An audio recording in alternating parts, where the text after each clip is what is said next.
Myers. I'm the Upper Salmon Project Manager for Trout Unlimited, and we are on the Lemhi River, particularly on a little creek called Little Springs Creek. The Lemhi runs into the Salmon River runs into the Snake, and of course the Snake goes into the Columbia. So we're on the very upper watershed of the Columbia, at least in Idaho. And the mountain range off to our east is actually where Lewis and Clark came over and first saw the waters of the Columbia River.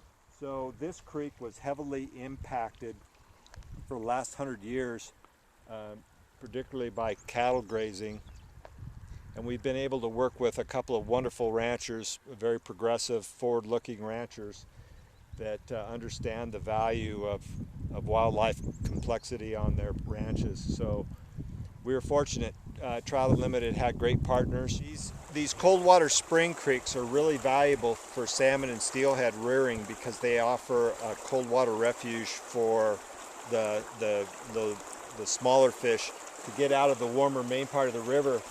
And those steelhead and salmon will come up, and we introduced some bigger gravels in these riffle parts of the creek so that they'll have a place to spawn.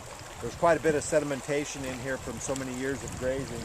So those riffles, pools will offer a deep resting spot, cool resting spot, and the gravels will provide spawning.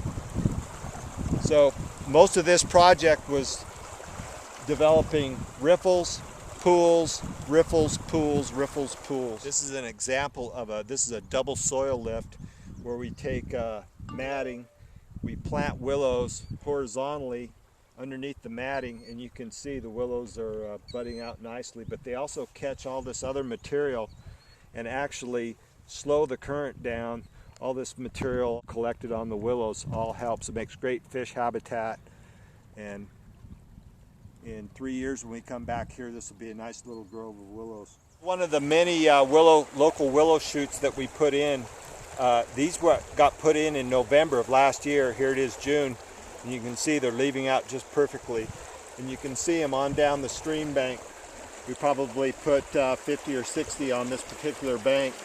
Not only will it provide stability for this bank, but it'll actually shade the creek, give it a little bit of shading as these willows grow higher.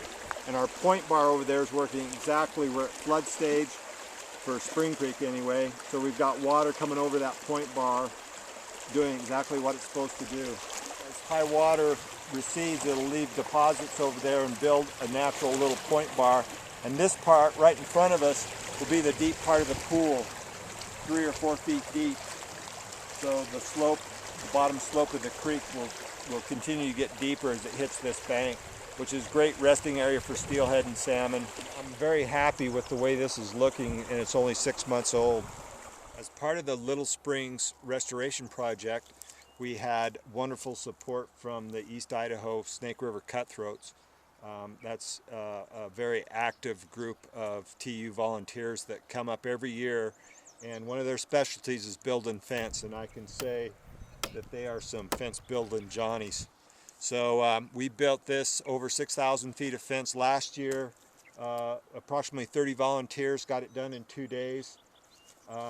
We started another project up valley that will connect to this project this April, and got 3,000 feet of jack and rail fence built.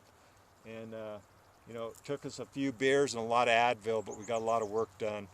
And this fence will keep cattle from coming into this riparian zone and let this riparian zone heal really nicely, and makes great. There's moose in here, there's antelope, there's deer and elk, and all kinds of waterfowl. So there's a lot of benefits other than just fish on this Little Springs project.